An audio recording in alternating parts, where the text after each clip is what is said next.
This is TV Today Network. You are watching TV Today SD.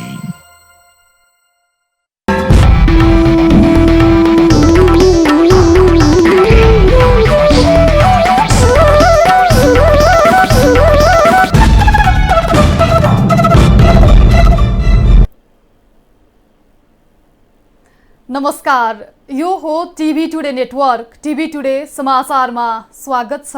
म तुलसी अरियाल। सुरु गरौं अहिलेसम्मका मुख्य समाचारबाट।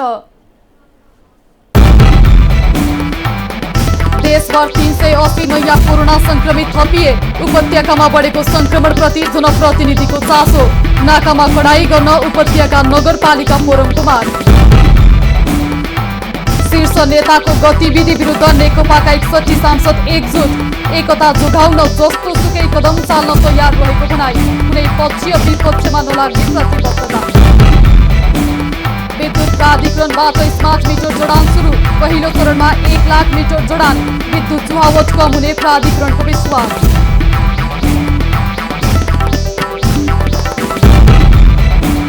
विश्वभर कोरोना संक्रमितको संख्या 2 करोड नजिक। भारतमा संक्रमण फैलदो क्रम उच्च।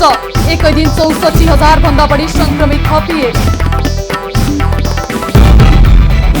र राष्ट्रिय फुटबल टिमका खेलाडीको कोरोना परीक्षण गरिँदै। परीक्षणपछि मात्रै खेलाडीलाई अभ्यासमा उतार्ने तयारी। अभ्यासका लागि 17 बुँदे प्रोटोकल।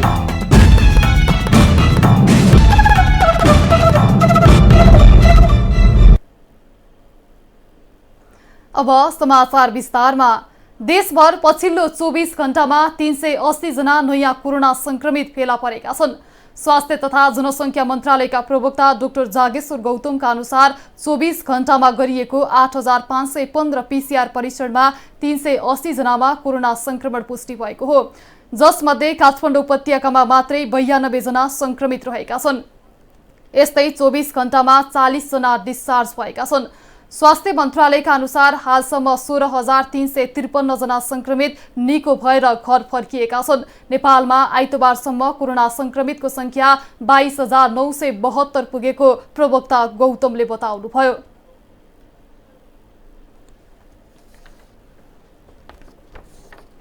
उपत्यका नगरपालिका मेयर फोरमले उपत्यका प्रवेश गर्ने नाकाहरूमा कडाई गर्न सरकारलाई आग्रह गरेको छ।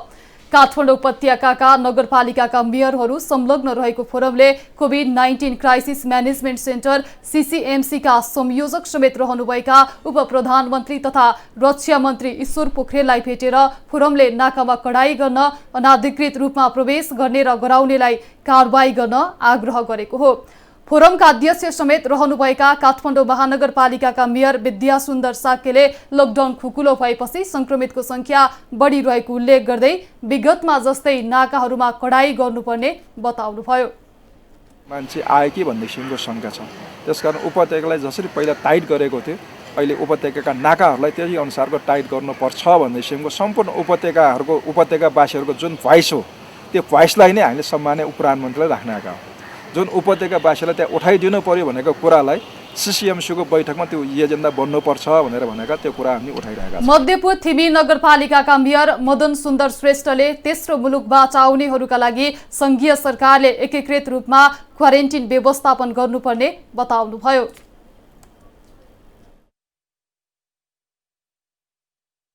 यो उपत्यका नाका प्रवेश गर्ने नाकालाई चाहिँ अत्यन्तै कडाई गर्नुपर्छ। कडाई मात्रै होइन कि अनाधिकृत रूपमा प्रवेश गर्नेहरूको लागि ल्याउने र आउनेहरूलाई चाहिँ कारबाही गर्नुपर्छ। कारबाहीको दायरामा ल्याउनुपर्छ भने हामीले सुझाव दिएका छौँ भन्ने। अनि चाहिँ तेस्रो मुलुकबाट आउने चाहिँ क्वारेन्टाइनहरू व्यवस्थापनको लागि एकीकृत क्वारेन्टाइन चाहिँ सङ्घीय सरकारले निर्माण गर्ने, सञ्चालन गर्ने र त्यसको लागि चाहिँ उपत्यका नगरपालिका फोरमले चाहिँ नगरपालिकाहरूले सहयोग गर्ने भन्ने चाहिँ हामीले सुझाव दिएका छौँ। फोरमले सार्वजनिक यातायात निषेध गरी निजी सवारी साधनमा जोर बिजोर प्रणाली लागू गर्न पनि सरकारलाई आग्रह गरेको छ। उप प्रधानमन्त्री एवं रक्षा मन्त्री पोखरेलले फोरमले दिएका सुझावहरूलाई सीसीएमसीमा निर्णय गरेर अगाडि बढाउने प्रतिबद्धता जनाउनु भएको छ।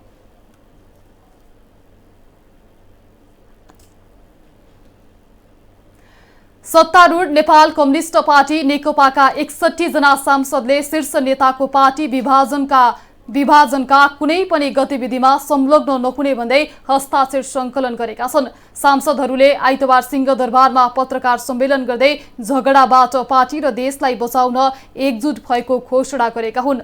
प्रधानमन्त्री एवं अध्यक्ष केपी शर्मा ओली, अर्का अध्यक्ष पुष्पकमल दाहाल प्रचण्ड र वरिष्ठ नेता माधव कुमार नेपाल समूहका सांसदहरूले एकता जोगाउन जस्तोसुकै कदम चाल्ने चेतावनी शीर्ष नेतालाई दिएका छन्।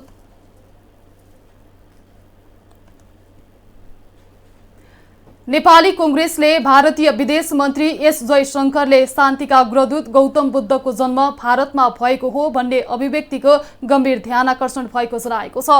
कांग्रेसका प्रवक्ता विश्वप्रकाश शर्माले यो विषय कुनै पार्टीको नभएर सिङ्गो मुलुकको विषय भएकाले यसमा सरकार गम्भीर हुनुपर्नेमा आफ्नो धारणा सार्वजनिक गर्नेमा सरकारले ढिला गर्न नहुने बताउनुभयो। यस्तो धारणाहरू विगतमा आउँदै गर्दा पनि हामी कडा अभिव्यक्ति राख्थ्यौँ, आपत्ति जनाउँथ्यौँ र विभिन्न तहबाट आएका विषयहरू एउटा कालखण्डमा आए।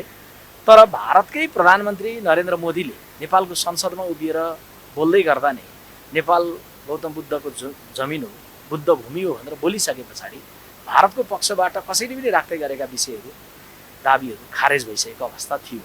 त्यसैले नयाँ सन्दर्भमा नयाँ बेलामा आएर फेरि यो खालको अभिव्यक्ति आउने। भारतीय विदेश मन्त्रीले दिएको अभिव्यक्तिका विषयमा सरकार गैर जिम्मेवार भएको भन्दै उहाँले यो विषयलाई सरकारले चाँडोभन्दा चाँडो सुल्झाउनु पर्ने बताउनुभयो।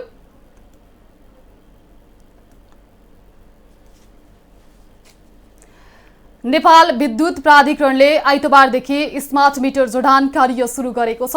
पहिलो चरणमा 1 लाख स्मार्ट मिटर जडान गर्ने योजनाका साथ काम सुरु भएको हो।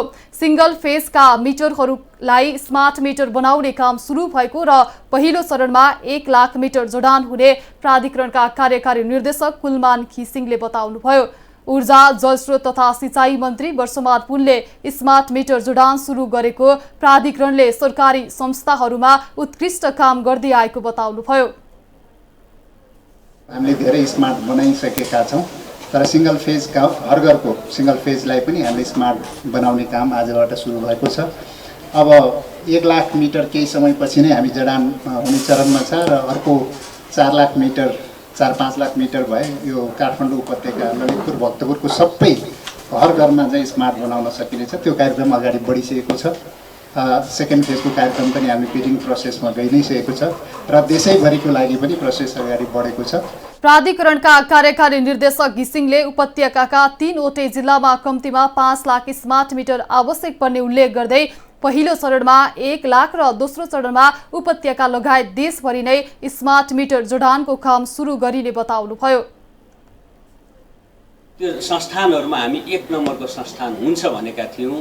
मैले त्यसरी घोषणा गरेको थिएँ र अघिल्लो वर्ष 8 अर्ब नाफा गऱ्यौँ। गत वर्ष हामीले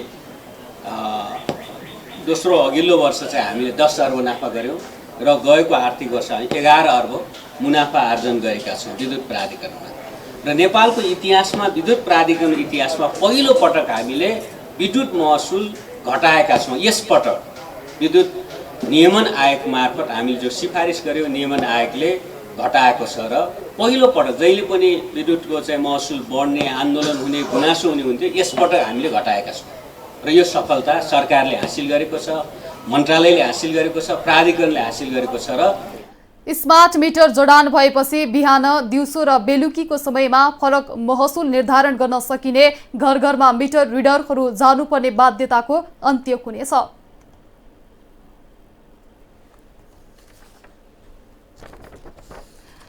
राष्ट्रिय सभा मातहतका 4वटै विषयगत समितिका सभापतिले पद तथा गोपनीयताको शपथ लिनुभएको छ। सिंहदरबारमा आइतबार उहाँहरूले राष्ट्रिय सभाका अध्यक्ष गणेश प्रसाद तिमल सिन्हा समक्ष शपथ लिनुभएको हो।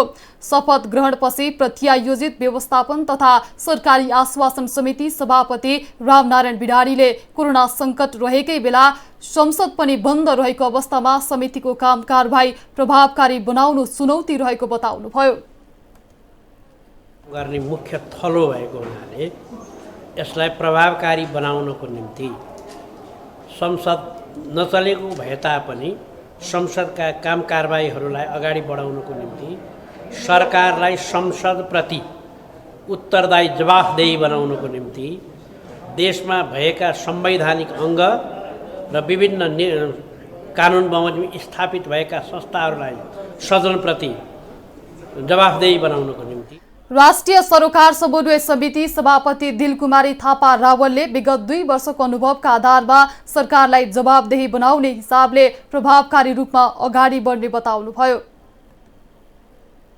समितिको कार्यक्षेत्रलाई अझ प्रभावकारी बनाउने, अझ सरकारलाई जवाफदेही बनाउने हिसाबले सरकार र समितिको बीचमा एउटा हार्दिकता समन्वय बनाउने हिसाबले नै हाम्रा अबका गतिविधि अगाडि बढ्छन्। यो समितिले 2 वर्ष गरेको कामको अनुभव र अनुभूतिलाई अझ समृद्ध बनाउने हिसाबले त्यहाँ भएका कमजोरीलाई हटाउने र प्रभावकारी काम गर्ने, यो 2 वर्ष समितिले गरेका कामहरू सञ्चारकर्मीहरूले पनि सकारात्मक ढङ्गले यसको समाचारहरू सम्प्रेषण भएको छ र हामीले गरेका विधायन व्यवस्थापन समितिमा परशुराम मेगी गुरुङ, प्रत्यायोजित व्यवस्थापन तथा सरकारी आश्वासन समितिमा रामनारायण बिहारी, दिगो विकास तथा सुशासन समितिमा तारादेवी भट्टो र राष्ट्रिय सरोकार तथा समन्वय समितिका सभापतिमा दिलकुमारी रावल सभापतिमा निर्विरोध हुनुभएको थियो। समाचारमा पालो छोटो विश्रामको।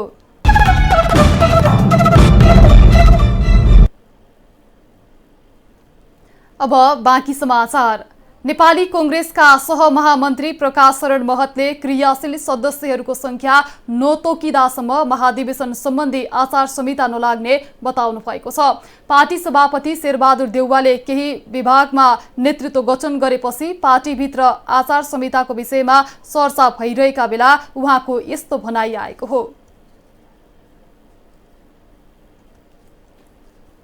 सभापतिजीले आफूलाई पाएको अधिकार पनि प्रयोग नगरेर सहमति खोज्ने नाउँमा समयमै निर्णय नगरेर यी विभागहरू समयमा बनेको भए जुन चाहिँ पार्टीको आन्तरिक गतिविधिले एउटा गति लिन्थ्यो त्यो गर्नु भएन।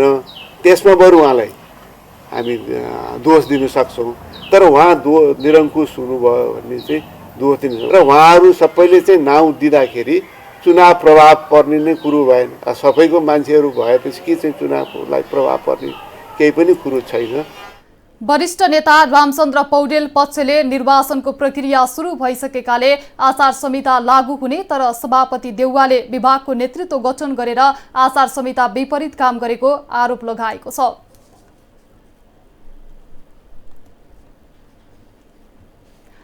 कोरोना नियन्त्रणमा प्रभावकारी काम गर्न सरकारसँग माग गर्दै सत्याग्रहमा बस्नुभएका इनफ इज इनफका अभियन्ता यी आइतबार 23औं दिनमा अनसन तोड्नु भएको छ। उहाँ उपचाररत मण्डी खाटार स्थित हेम्स अस्पतालमा स्वास्थ्य मन्त्रालय र इनफ इज इनफका प्रतिनिधिबीच 13 बुँदे सम्झौता पत्रमा हस्ताक्षर भएको छ। स्वास्थ्य बिग्रिएपछि अनसनको 17औं दिनमा अस्पताल भर्ना हुनुभएका उहाँले अस्पतालबाटै सत्याग्रहलाई निरन्तरता दिनुभएको थियो।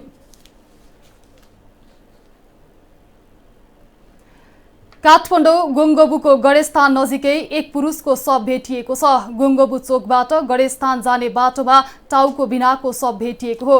अन्दाजी 40-45 वर्षीय पुरुषको शव टुक्रा टुक्रा पारेर सुटकेसमा फालिएको अवस्थामा भेटिएको प्रहरीले जनाएको छ। सुटकेसबाट रगत बगेको देखेपछि स्थानीयले प्रहरीलाई खबर गरेका थिए। सूचना पाए लगतै प्रहरी घटनास्थल पुगेको थियो। शव भेटिएको सुटकेसभन्दा केही पर टाउको भेटिएको प्रहरीले जनाएको छ।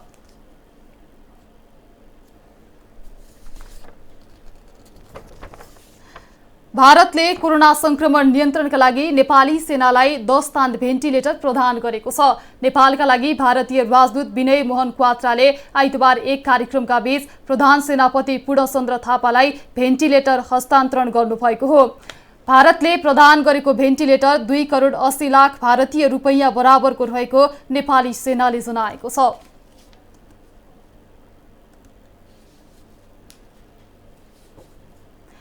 महिलाहरू अन्यायमा पर्ने प्रमुख कारण पुरुषहरू नभई महिलाहरू स्वयं रहेको सुदूरपश्चिम प्रदेशकी उपसभामुख निर्मला बडाल जोशीले बताउनु भएको छ। राष्ट्रिय लोक सांस्कृतिक प्रतिष्ठान नेपालद्वारा महिलाहरूका लागि कैलालीमा आयोजित नेतृत्व विकास कार्यशालाको समापन कार्यक्रममा प्रदेशकी उपसभामुख बडालले जबसम्म महिलाहरू सक्षम र जागरुक हुँदैनन् तबसम्म महिला हिंसाको अन्त्य नहुने बताउनु भएको हो। त्यो पछि गरौँला पुरुषले दिएको समस्या, तर अहिले के छ भने महिलाले अझै सौता पनि बिचारी महिला आउँछ आफू पनि दुःखी हुन्छ अर्का घरबार बिगार्ने आएको कहिले आत्मा सन्तुष्टि पाउँछ त उसले पनि कहाँ पाउँदैन नि उहिले पनि महिलाले दुःख भयो त्यसपछि खाना लाउन कङ्काल हुन्छ उसैबाट पनि 4-5 बच्चा हुन्छन् एकाबाट पनि 4-5 बच्चा हुन्छ खाना लाउन अनि झगडा हुन्छ अनेक वितण्ड। कार्यक्रमका आयोजक तथा प्रतिष्ठानका अध्यक्ष लीलाधर बास्कोटाले महिला सशक्तिकरण र भाषा संस्कृतिहरूको जगेर्ना गर्ने विभिन्न कार्यक्रम गर्दै आएको बताउनु भएको छ। सुदूरपश्चिम प्रदेश र राष्ट्रिय स्तर क्षेत्रीय स्तर राष्ट्रिय स्तर जिल्ला स्तर कार्यक्रमहरू भाषा कला सांस्कृतिक गोष्ठीहरू सेमिनारहरू विशेष गरेर भाषा कला संस्कृतिलाई सुदूरपश्चिमको भाषा कला संस्कृतिलाई कसरी राष्ट्रिय स्तरमा जोड्न सकिन्छ भन्ने ध्येयले हामीले यस्ता गतिविधिहरू चाडपर्व विशेष गरेर सुदूरपश्चिमका देउडाहरू। कार्यक्रमले महिला सशक्तिकरण र नेतृत्व विकासमा ठूलो सहयोग गरेको प्रशिक्षार्थीको भनाइ छ। शिक्षण कार्यक्रममा हामीले धेरै कुरा सिक्यौँ। हाम्रो पहिलो दिनको सेसन रहेको थियो हाम्रो केपी कलोनी सरको। उहाँले चाहिँ पोषणमा हुनुपर्ने असल गुणहरू के हुन्, कुन कुरालाई चाहिँ हामीले उपयोग गर्नुपर्छ, कुन कुरालाई चाहिँ हामीले परित्याग गर्नुपर्छ, कुन कुरालाई चाहिँ हामीले लिएर अगाडि बढ्नुपर्छ भन्ने कुरा सिकाउनु भएको। कार्यक्रम गत श्रावण 22 गतेबाट सुरु भएको थियो। समाचारमा फेरि छोटो विश्राम।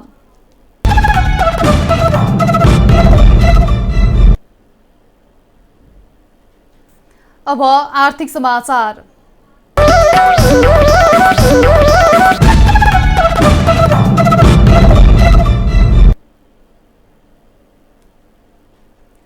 लगातार बढेको सुनको भाव आज भने तोलामा 900 रुपैयाँ घटेको छ। सुनको भाव आज तोलाको 1,02,600 रुपैयाँमा झरेको नेपाल सुनचाँदी व्यवसायी महासंघले जनाएको छ। अन्तर्राष्ट्रिय बजारमा आज $18ले भाव घटेपछि नेपालमा पनि केही सस्तो भएको महासंघ अन्तर्गतको भाव निर्धारण समितिले जनाएको छ। अस्ति शुक्रबार सुनको भाव अहिलेसम्मकै महँगो तोलाको 1,03,005 रुपैयाँ पुगेको थियो। यस्तै आज सुनको भाव घटे पनि चाँदीको भाव भने बढेको छ। चाँदी आज तोलामा 5 रुपैयाँ बढेर तोलाको 1,410 रुपैयाँ पुगेको छ।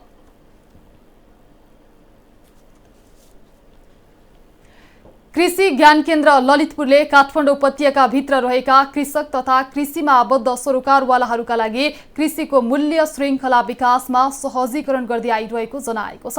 उपत्यकाभित्रका 3वटै जिल्लामा रहेका कृषक तथा कृषिमा आबद्ध सरोकारवालाहरूका लागि प्राथमिकताका आधारमा ताजा तरकारी फलफूल ललितपुरको दक्षिणी भेगमा चिया कफी च्याउ लगायत मौसम अनुकूल बिउ बिजनहरू आवश्यकता अनुसार सहज ढङ्गले उपलब्ध गराउँदै आइरहेको छ।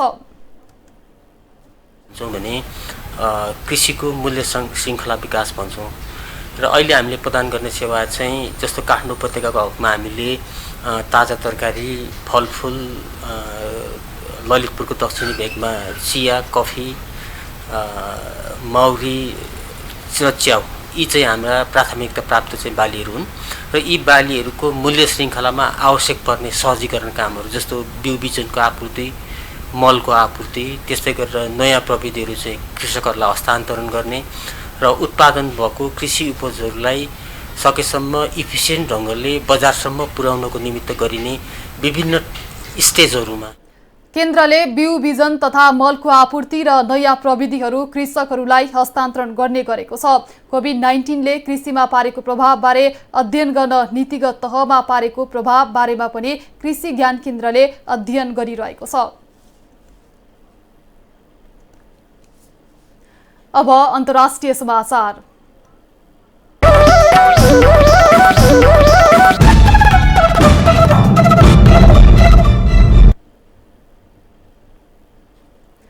भारतमा एकै दिन 64,379 जना नयाँ कोरोना संक्रमित फेला परेका छन्।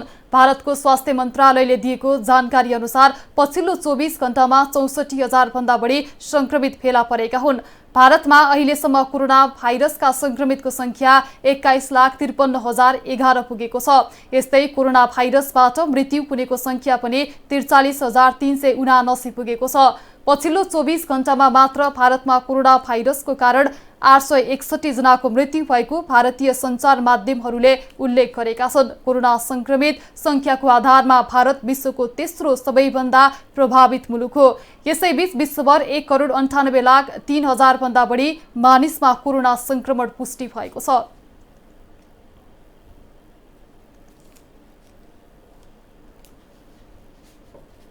श्रीलङ्का पिपुल्स पार्टीका नेता महेन्द्र राजपाक्से चौथो पटक श्रीलङ्काको प्रधानमन्त्री बन्नु भएको छ। 74 वर्षीय नेता राजपाक्सेले आइतबार उत्तरी कोलम्बोको उपनगर केलानिया स्थित ऐतिहासिक बौद्ध मन्दिरमा प्रधानमन्त्री पदको शपथ लिनुभएको हो। उहाँलाई आफ्ना भाइ एवं श्रीलङ्काली राष्ट्रपति गोटाबाया राजपाक्सेले पद तथा गोपनीयताको शपथ दिलाउनु भएको अन्तर्राष्ट्रिय सञ्चार माध्यमले उल्लेख गरेका छन्। राजपाक्सेले यसअघि सन् 2005 देखि 2015 सम्म एक दशक सत्ता सम्हालिसक्नु भएको छ।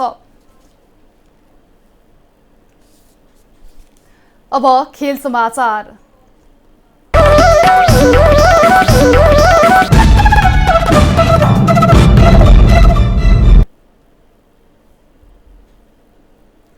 राष्ट्रिय फुटबल टिमको कोरोना परीक्षण सोमबार र मंगलबार हुने भएको छ। भदौ 1बाट खेलाडीलाई अभ्यासमा उतार्ने तयारीमा रहेको अखिल नेपाल फुटबल संघ एन्फाले खेलाडी, प्रशिक्षक र होस्टलका कर्मचारीलाई पीसीआर परीक्षण गराएर मात्र खेलाडी अभ्यासमा उतार्ने तयारी गरेको हो।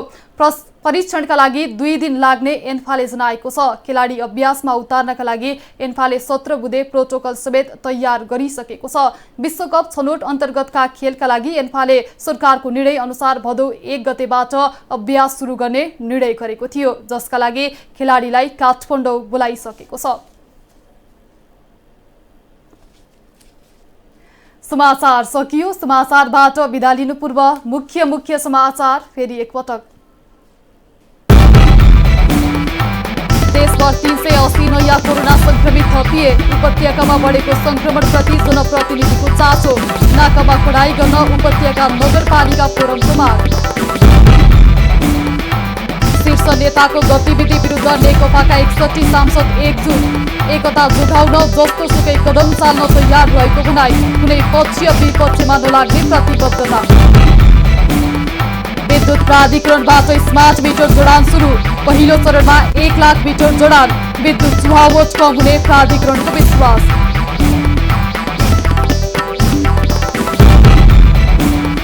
विश्वभर कोरोना संक्रमितको संख्या 2 करोड नजिक। भारतमा संक्रमण फैलदो क्रम उच्च।